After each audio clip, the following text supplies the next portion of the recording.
Woman, I do not know if you know the difference between this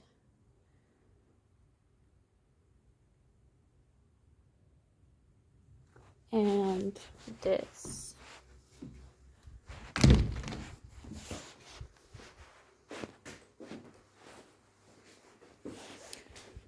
You know why not? Because I am probably not from where you are. If you are Eastern European, then we understand each other most likely, but if not, and you haven't seen snow in your life, I'm sorry, you will never, probably ever understand why it is so important for you, yes, you, to get a house as a woman. Only indirectly, after, a few lessons here and there. And if you are from a country where you have winter and you'll have let yourself warm up to the West, or to feminism, or to postmodernism, or to capitalism, wherein women have seemingly become strong, independent women, so to speak, I just want to remind you that houses are still built by men, So if you don't have one, go and have one, honestly, on your name, because these men these days, they will eat you for dinner. Not only because they are hungry, but also because they're fat. And fat people just eat a lot. I'm sorry. Even the ones who are not really that fat, they can either be skinny fat or just weak. And it's not because they haven't been abused as a child, it's because they haven't really grown up to be men. The same way that the previous generation, who may or may not have raised them, did. So I just want to talk a little bit, just a little bit about religion, because in the West, religion is strong. Christianity tends to lead among most groups.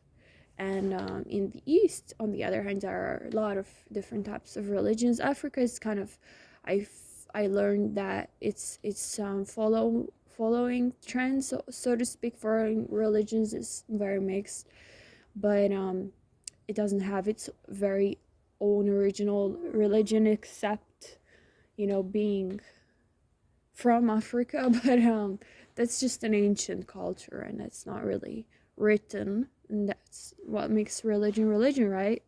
It's the fact that it's written in scripture, so people can refer back to it. Even when you write something down, you kind of have something happen there, like you remember it differently, or if you don't, it kind of changes your own mind, or you start manifesting the dream. So it definitely changes it. For example, once I wrote a whole page out of obsession to go to sleep that I quote, "I want to die." Sorry for my non-Eastern European friends. I can explain, okay, but I will not in this video. So what happened afterwards was I started to literally die. So don't do that. I recommend really speaking to existence what is really positive for you, or at least not just a vibrational improvement in the moment, but definitely in your whole life and outlook, and even in your ancestral lineage and your generational well-being. So religion, right?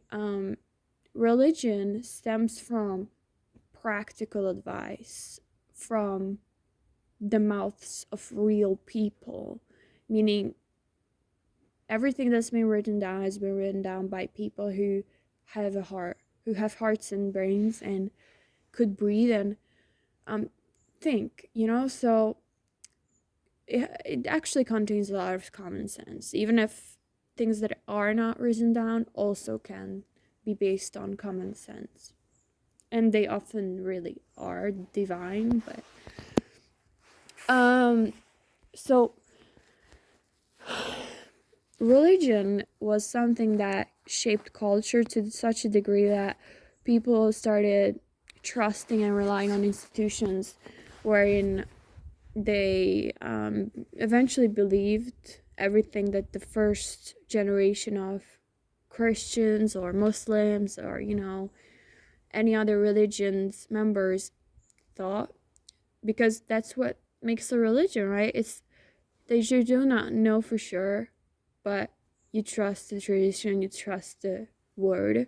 So by doing so, you kind of secure your life in a community if you are surrounded by one. If not, then through history. So through history, if you didn't have a house in a place where there is snow during winter, you literally didn't survive. So Europe largely has snow in most countries. So, a house is mentioned multiple times in the Bible as something that is kind of sacred. It is definitely the basis of human existence in a lot of ways.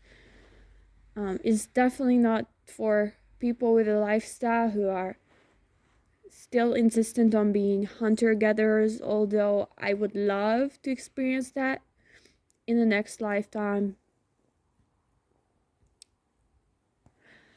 And I struggled actually to experience it for a long time, but I have given up, because it seems that culture and people are just so impactful, and pendulums are real. When you break one, you really do become ostracized. So I really do recommend actually that you open that book and start reading.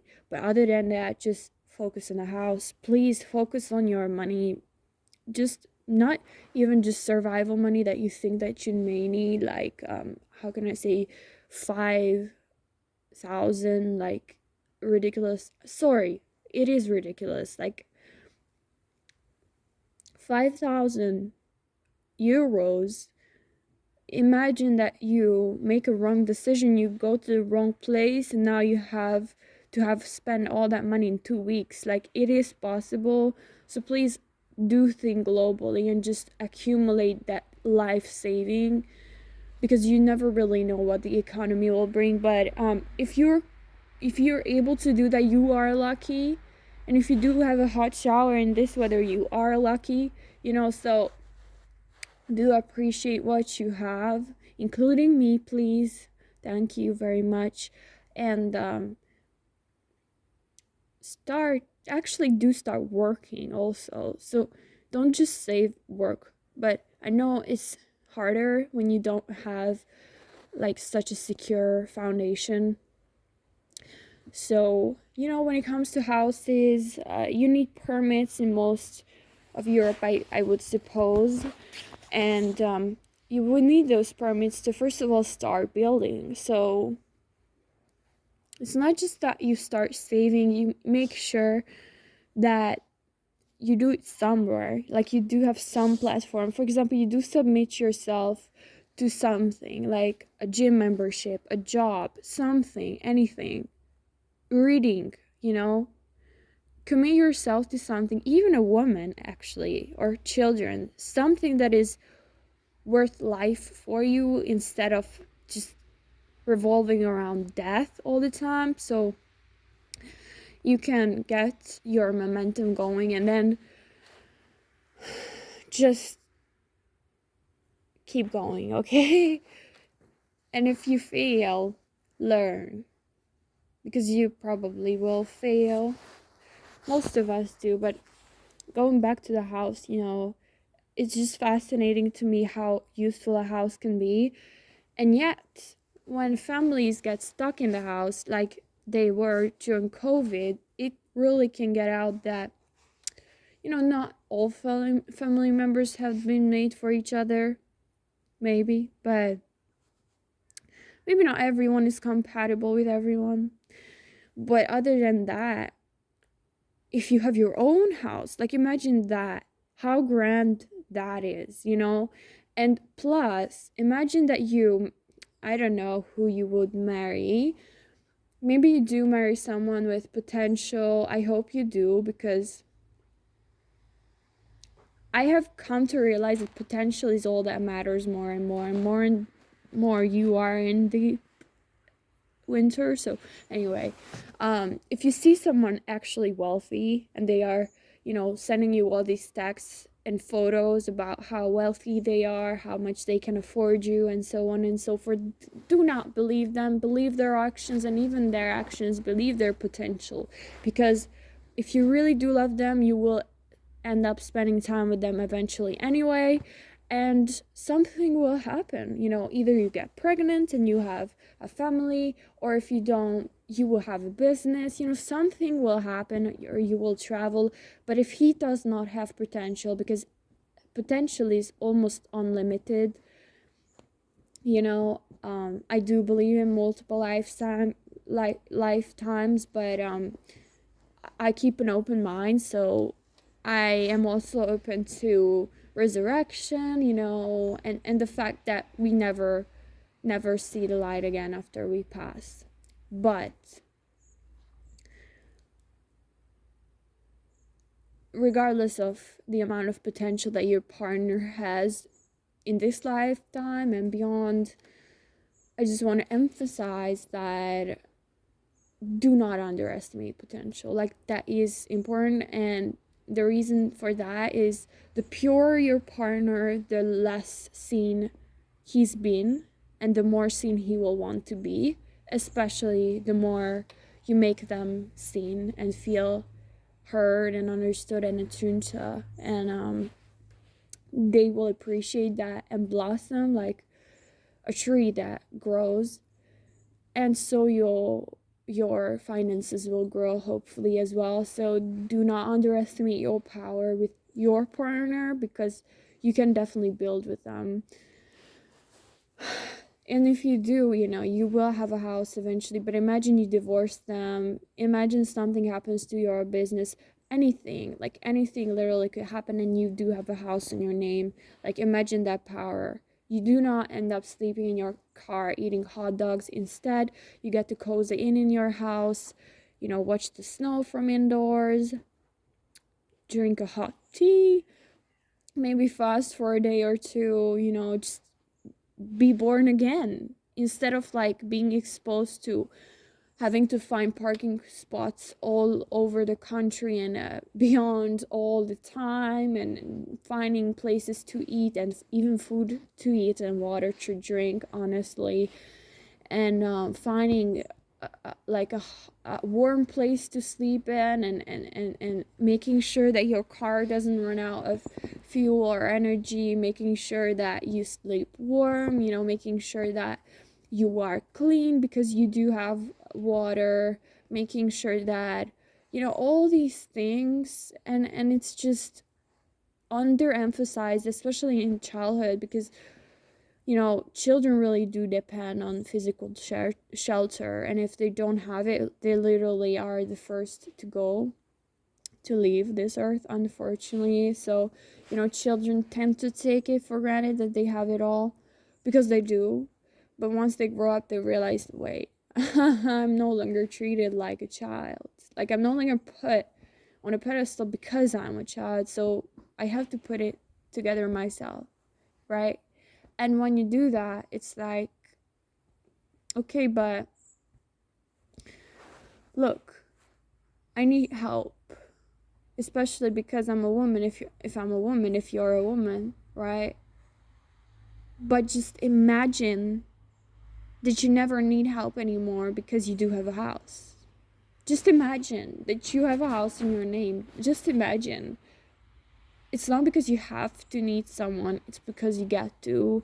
It's because you want to see them. It's because you want to be with them. It's not because your family wants you out of the house. It's not because your family is abusing you. It's not because the neighbors are loud. It's not because you cannot find a parking spot. It's not because your car is going to get repossessed. It's not because your van has gone homeless.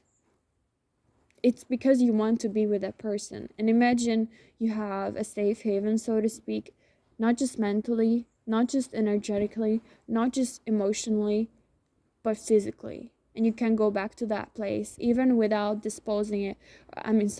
Displaying it or um, laying it out in the beginning, or even without, discussing it or showcasing it all that much, just so that they can, figure out who you are. Even if, you have been together, and they do not have to know that you have all that. And the better you do that, the more discreet you can be, the more it keeps you safe and, put together in a way. So that is good, because you earn a type of leverage that most women do not have. Most women around the world do not own houses, because around 15% of women do. And even in Europe, I think that is a realistic statistic. So, I haven't even mentioned like developing countries and things like that. And guess what? I have talked to a person from actual Africa, in the middle of Africa, where he's from, and he was an expat in Hungary, and he just looked so sad. And I started talking to him on the bus, and he was like, "Look, it was such a battle to get a house in Africa, because my parents used to own them." And he literally used the word war, like it was a war to get the house. And I was like, well, if this is the economic state in Africa, that you are a young man completely capable of earning a living and, surviving, and you are from Africa, which quote unquote isn't a cold country, so it's not so dependent on, climate, but you still need a house because of the economy and legalities, permissions, like policies, things like that, authority.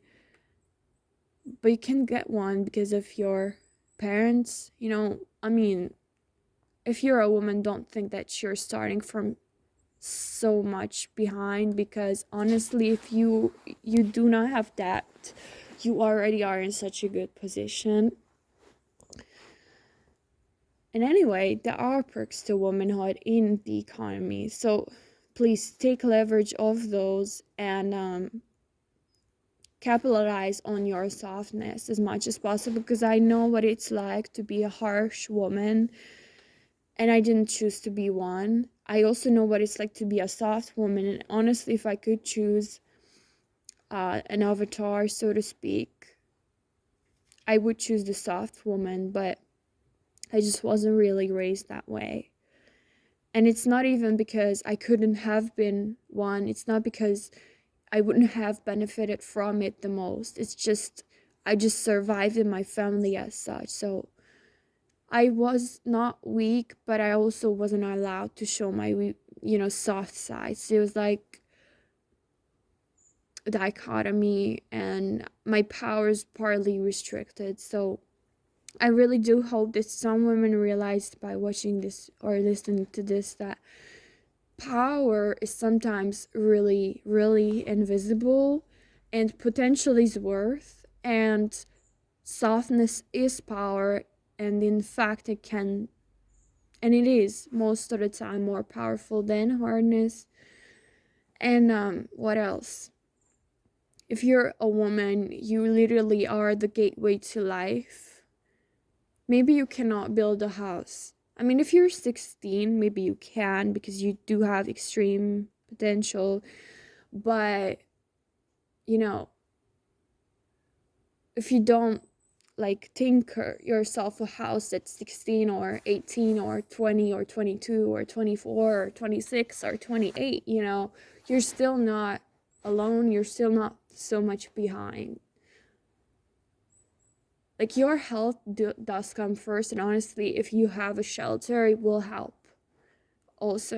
And yeah, I just want to emphasize it, because health is really so important in countries where winter wrecks our health, or just, stops us from growing. Even metals that are not, half conductors because they contain a lot of electrons.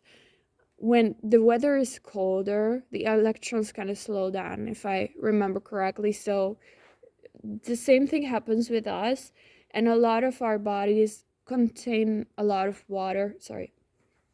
A lot of our bodies are of water. So once you influence the weather, you influence the water, because water is really adaptive and, just taking on energy all the time. So what you feed it with, what you nourish it with, it will reflect and it will react to. So if it's winter, you may be resistant to more than you even can imagine.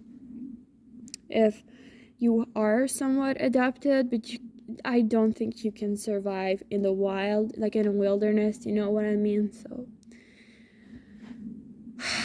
like, don't cover yourself in snow unless you're living on the poles, or like an Eskimo, because like you're not an Eskimo. You don't eat seal, you don't eat fat all the time and muscle. Sorry, like that's what seals are made of, right? Okay. Anyway,